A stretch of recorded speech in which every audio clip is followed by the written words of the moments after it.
Dia, boa tarde, boa noite, a paz do Senhor. Como é que vocês estão? Eu estou bem, graças a Deus. Dormi bem, aquela dormida bem que quando dá uma cutucadinha a gente leva, acorda, depois dorme de novo. Da noite não perturbou tanto. O clima, cada vez que o clima muda, tá, começa a perturbar meu corpo. É assim, variação do dia mesmo, né? Das estações não. Enquanto vai esfriar muito, vai esquentar, mudar. Mudou de ponto, pega. E é uma coisa que eu acostumei, não reclamo. Hoje até fiquei triste comigo na hora que eu levantei, na hora que minha esposa foi me sentar na cama, ela tem que pegar meu braço e me puxar, né?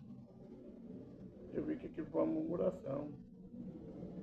Eu falei, ela falou, vamos sair? Não, vamos sair da cama? Ela falou, falei, é sair da cadeia para outra cadeia. Fiquei triste com essa atitude minha. Eu saí da cama para meu repouso e vim para a cadeira, onde eu fico o dia inteiro. A gente não deve reclamar, não deve murmurar. Né? Então, uma brincadeira, talvez, que para as pessoas que estão à nossa volta, ela se entristece. Não falei com ela, falei de mim, mas as pessoas aí vêm, onde a gente sempre vê nas pessoas. Meu filho estava junto também, que ele ajuda ela. Aí vem aquele sentimento de pena. Né? Não devemos fazer esse tipo de crítica, de conversa, depois eu vi que eu fui errado. É onde a gente tem que nos vigiar, porque a gente erra muito. Olha que benção. Minha esposa cuida de mim, meu acidente para cá, 2021 anos. Meu filho, nas horas que ele está de bom humor, ela é toda hora que eu preciso. Ele vem, a hora que ele está em casa, é um pouco mais de trabalho, não quer uma vontade. Ele tentando ver se a outra pessoa ajuda. Porque é dificultoso. Olha que benção, Deus me deu uma família para cuidar de mim. Deus não deixa faltar alimento.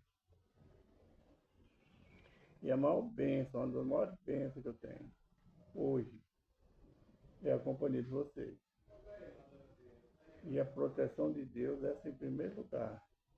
Deus na minha vida. Por isso que mais uma vez eu quero agradecer vocês. Pela companhia, pelo apoio, pelo incentivo. Que Deus os abençoe. E vamos começar o vídeo. E hoje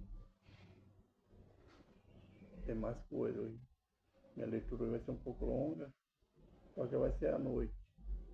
Começa no finalzinho da tarde e termina à noite. Pai, obrigado por mais um dia. Obrigado pela tua graça, pela tua presença, pela tua misericórdia, pelo teu socorro. Obrigado, Senhor, pelo pão de cada dia, pela cama que eu durmo, pela cadeira que eu sento, pelo chão que eu piso, pelo sol que brilha. Obrigado por cada família que o Senhor colocou no meu caminho, Pai. São bênçãos que o Senhor entregou, Pai. E principalmente, obrigado, Senhor, o Deus que nos perdoa, que nos cura, que nos salva. O Deus que está conosco mesmo nas nossos pecados, nossos erros, com Deus Santo, que está sempre nos protegendo. Perdoa meus pecados, as minhas falhas, minhas transgressões, por mau pensamento, ignorância, que eu fiz, que eu possa fazer que agrada ao Senhor, perdoa-me. Pai, fala conosco hoje no livro, na carta do apóstolo Paulo a Romanos, capítulo 4, versículo 4, 5 e 6. Fala também da primeira carta do apóstolo Paulo aos Coríntios, no capítulo 14. Seja para exaltação, seja para controle, para edificação, seja feita a vontade do Senhor e não a nossa. Que o Espírito tenha a falar e não que nós queremos ouvir. Amém e amém. Isso está bem complicado. Bom, a carta do apóstolo Paulo aos Romanos, no capítulo 4, versículo 4, diz assim: Ora, aquele que faz qualquer obra, não lhe é imputado o galardão segundo a graça, mas segundo a dívida. Qualquer obra que nós fazemos, o nosso galardão não é pela graça, não é pela nossa salvação, não é pelo nosso perdão, mas é pela dívida que nós temos com a humanidade, a dívida que nós temos com a nossa alma, com nós mesmos, com o nosso espírito, a dívida que nós temos com o mundo e com Deus, principalmente. Então, nosso galardão, a justiça, nosso galardão é segundo a nossa dívida, o que nós temos errado nesse mundo. Você vai entender isso quando você ler lá no 2 Samuel, Davi, né, o erro dele, foi perdoado, mas ele teve que as consequências do erro dele, como muitos têm na Bíblia, e nós temos na nossa vida. Versículo 5. Mas aquele que não pratica, mas crê naquele que justifica o ímpio, a sua fé é imputada como justiça. Aquele que não pratica, não faz obra, que não trabalha a favor das pessoas, mas crê naquele que justifica o ímpio, a sua fé é imputada como justiça. Justiça de Deus. Então, creia. Se você não pratica, creia e procura mudar a sua vida. É o que nós devemos fazer todos os dias. No versículo 6. Assim também Davi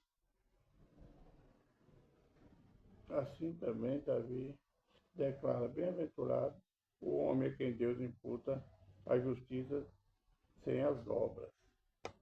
Bem-aventurado é você, somos nós, que Deus imputa a nossa justiça, nos dá justiça, nos justifica sem nossas obras, somente pela fé, pela nossa obediência, pela nossa vida, pela nossa comunhão com a sociedade e principalmente com Deus. Bem-aventurado você, eu, nós, que não temos obra, mas Deus nos justifica pela nossa vida, pelo nosso cotidiano, pelo nosso procedimento. Essa é a mensagem do apóstolo Paulo aos Romanos, capítulo 4, versículo 4, 5 e 6. Vamos agora para a primeira carta do apóstolo Paulo aos Coríntios, o dom de línguas. Ontem nós falamos do amor, né? Agora o apóstolo Paulo, do versículo 1 ao 25, fala dos dons do Espírito Santo. Os dons do Espírito Santo são 9. Mas ele fala aqui do dom de língua. Tem o dom de revelação, dom de milagre, dom de profecia e assim por diante. Mas ele está falando aqui do dom de língua. Quando muitas pessoas, dentro das igrejas, quando ele recebe o dom de língua, ele se exalta. Ele começa a falar em língua. Eu fui chamado a atenção na igreja, na última que eu congreguei, porque quando a igreja toda falava em língua, eu orava em espírito. Falar em língua é orar. Então, quando eu via que tinha muita gente, toda a igreja, quase toda, estava falando em língua, para não causar escândalo àqueles que não conhecem, eu orava em espírito. E o nosso líder chegou, me falou se eu não orava em língua, ele já tinha visto eu orar em língua, eu falei, eu oro sim. Ele falou, por que não ora para todo mundo ver?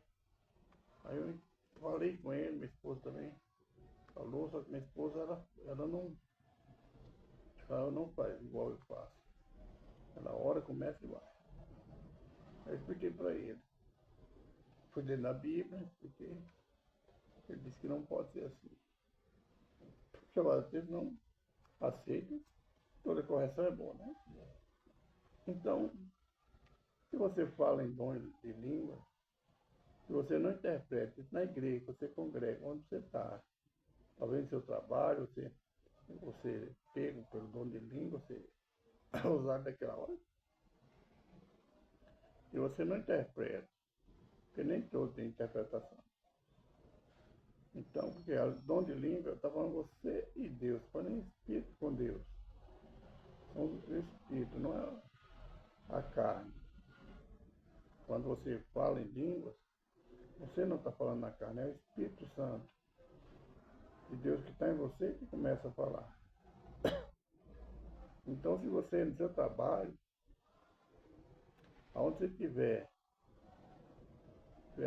orando, ali, uma hora do almoço, uma reunião, e vier o dom de língua, se você só estiver ali, fale em língua. Agora, se você não tem interpretação, vai ficar pensando muito, vai escandalizar, né? Então, não é bom a gente fazer do jeito que a gente quer para nos gloriar, que não é bom. Vamos envergonhar o Espírito Santo de Deus, vamos entristecer. Eu percebi essa repressão, como eu já falei, mas eu continuo do mesmo. Eu começo, mas eu vejo que muita gente, por todo, quase todo, está falando, não, eu sei que ele não tem nenhum intérprete. Eu não sei interpretar, então vou falar só em Espírito de Deus. Porque o que tem a profecia, ela é para nós. Falar em língua é para nós. É para edificar nós mesmos. Agora a interpretação é para edificar a igreja. Nós devemos entender. Aqui eu estou falando a pessoas que congregam em alguma igreja, seja ela qual a denominação for. Vejo muitas críticas, mas eu conheço a igreja católica do vizinho Cristo Rei. Um certo dia eu ia para a igreja e vi, escutei o pessoal falando língua. Eu voltei para ver onde era, se tem alguma igreja cristã evangélica por perto, mas eu vi que era na igreja católica. O dom do Espírito, o dom de língua foi dado a toda criatura. Está lá no livro de Joel, do profeta Joel. Eis que meu Espírito derramarei, meu Espírito sobre toda a carne. Seus filhos, nossos jovens, profetizarão. Então está lá. E eu vi, voltei maravilhado. E na mesma hora triste pelo as pessoas que se dizem cristão evangélico, julgar nossos irmãos católicos, seja lá quem for, pelo dom de língua. Deus dá a quem Ele quer. Está na Bíblia que no livro do profeta você vai entender que não é para A nem para B, Deus não faz distinção de pessoa, não é igual ao homem. Vamos ver o que, é que o apóstolo fala. Seguir a caridade, ou seja, seguir o amor.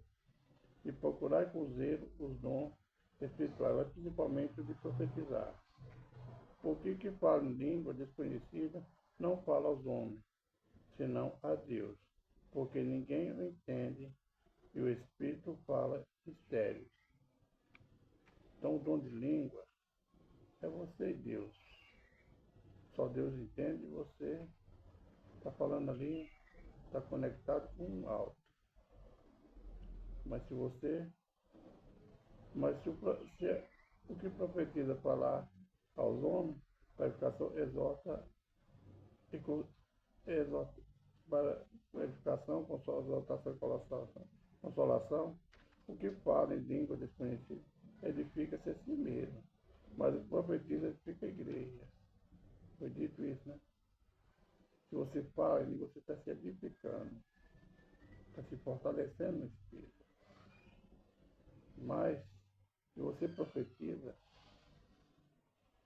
tem muitas profecias que vêm em língua, você traduz que ela é para edificar a igreja. É para edificar a quem você está falando, está orando. Eu quero que todos vós faleis línguas, mas muito mais que profetizei. Porque o que profetiza é maior do que o que fala em língua. E não sei que também interprete, para que a igreja receba edificação.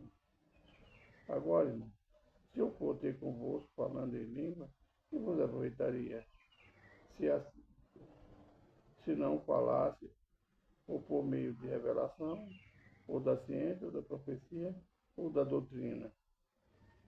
Então, você que fala em língua, você tem o dom de interpretar, falar o que está falando em língua, o que o Espírito está falando. É para edificar a igreja. Da mesma sorte, se as coisas inanimadas, de quatro som, seja flauta, seja cítara, não falares, palmares são distintos, ou se conhecerá o que toca com a flauta ou com a cítara, porque se a trombeta der sonido incerto, quem preparará para a batalha? Já pensou, meu irmão? Um exército sai para a guerra e o som é o mesmo. Nós vemos lá no livro que, se eu não me engano, de Números, quando sair da batalha, tem uns tipos de som da trombeta. Para recolher, para unir os exércitos, para recolher, para atacar. Não tem. Se o som for um só, o soldado não vai saber o que fazer. Ele não sabe se ataca, se volta, se... Assim, se você... E o que mais me entristece, que as revelações que tem na igreja, eu não vejo uma revelação de conserto, de renúncia, de perdão. Só vejo revelações de coisas boas, fazendas, carros de luxo, casas de luxo, apartamentos. Assim mesmo, tá bom, tá certo. Como que nós vamos saber que nós estamos errados se nós estamos no maior erro? Eu estou num erro, afundado no lamaçal, e chega uma pessoa e profetiza para mim que Deus vai me dar um carro novo, um bem na terra. Eu não vou me consertar nunca, meu irmão. Agora, se eu tiver a humildade de reconhecer o meu erro e lembrar, se essa profecia de Deus para ela acontecer, eu tenho que consertar a minha vida. Eu que tenho que estar alinhado com Deus. Então, meu irmão, cuidado com a profecia. Se você acha que está em algum erro, entenda que Deus está fazendo promessa para você. Mas uma coisa eu quero deixar bem claro, meu irmão. Deus não faz promessa de riqueza para ninguém. Deus não faz promessa, não tem promessa para casamento. Tem muitas profecias, mas não, Deus não está nesse negócio. Se você está se esforçando para abrir uma empresa, para crescer, Deus está. Ele fala de portas abertas. Mas ele não vai. Se você está no caminho certo, ele está te abençoando. Mas se você não tem esse interesse, você não tem esse dom, cuidado com a profecia que vem. Não é do jeito que o homem quer, é do jeito que Deus quer. É do jeito que é certo. Deus não vai te dar um bem caro, um bem que você deseja, uma empresa grande que você deseja, talvez, se você não sabe administrar, que é, vai ser perdão, vai ser perdição para você. Se você se enriquecer demais, talvez, você pode afastar de Deus, virar as portas. Eu conheço pessoas que percebem uma bênção e ele já sai da igreja, some. Não vai nem contar o testemunho. Cuidado, meu irmão. O dom de Deus, o amor de Deus é grande. Mas nós temos que estar em harmonia com Ele. Do versículo 26 até o 40, ordem e reverência no culto. Nós vemos hoje em muitas igrejas, não gosto de falar igreja, não, mas a igreja somos nós. Muitas horas, muitos tempos, as pessoas se reúnem que não tem reverência, o povo brinca, conta piadinha, não vigia. Hoje, principalmente, tem o tal do celular, as pessoas nem Bíblia o povo carrega mais. Tem pessoas que levam a Bíblia, mas não sabem abrir a Bíblia. Porque tem a facilidade, manda abrir a Bíblia não, ele vai no celular. Irmão, a palavra de Deus fala que essa palavra, a Bíblia, vai ser tirada. Se a Bíblia vai ser tirada, a palavra vai ser tirada de nós, no final do tempo, a primeira coisa a ser tirada é do celular, meu irmão. O diabo é astuto. Que farei, quase, irmão? Quando vos ajuntais, cada um de vós tem salmo, tem doutrina, tem revelação, tem língua, tem interpretação, faça tudo para edificação. E se alguém falar em língua desconhecida, faça-se isso por dois ou por muito três, cada um por sua vez, e que haja intérprete. Mas se não houver intérprete, esteja calado na igreja e fale consigo mesmo e com Deus. Acabei de falar da forma essa parte A, né? E falem dois ou três profetas e outros julguem. Mas se há outro que estiver assentado, que for revelado alguma coisa, faça o primeiro. Porque todos podereis profetizar uns após os outros, para que todos aprendam e todos sejam consolados. O espírito do profeta estão sujeitos aos profetas. Entendeu, irmão? Se você fala em língua, se você está falando, e tem a pessoa lá no cantinho calado, e ele tem uma revelação, vai passar quem? Você que está falando, caso. Deixe. Caso o primeiro. Eu vejo hoje o povo falar calar, mandar calar o que levanta para entregar. Nós vemos isso na igreja. Faz aquele que levantou para dar a interpretação, a revelação, faz ele calar, que chega a hora dele, mas cale-se o primeiro. Quer dizer, cale-se quem está falando, deixa o que levantou falar. Porque Deus não é Deus de confusão, senão de paz, como em todas as igrejas dos santos. As vossas mulheres tenham calado na igreja, porque não lhes é permitido falar, mas sejam sujeitas, como também ordena a lei. E se querem aprender alguma coisa, interroguem em casa do próprio marido, porque é vergonhoso que as mulheres falem na igreja. Quando essa vergonha não é conversar, não é quando você não entende a coisa, você perguntar a outra pessoa que está do seu lado. Eu tomo por esse lado. É você perguntar seu filho, a sua filha, seu irmão, seu esposo. Não ficou calado, não entendeu o caso. Chegar em casa, fala com seu esposo. Eu não entendi isso, não entendi aquilo. E ele vai te dar discernimento. Aqui fala de mulher, mas eu vejo na igreja homens que falam demais, homem que não entende, fica voando. Essa é a mensagem, irmão. Acabou o meu tempo. Eu nem olhei. Nem prestei atenção, não sei nem se vai passar o vídeo.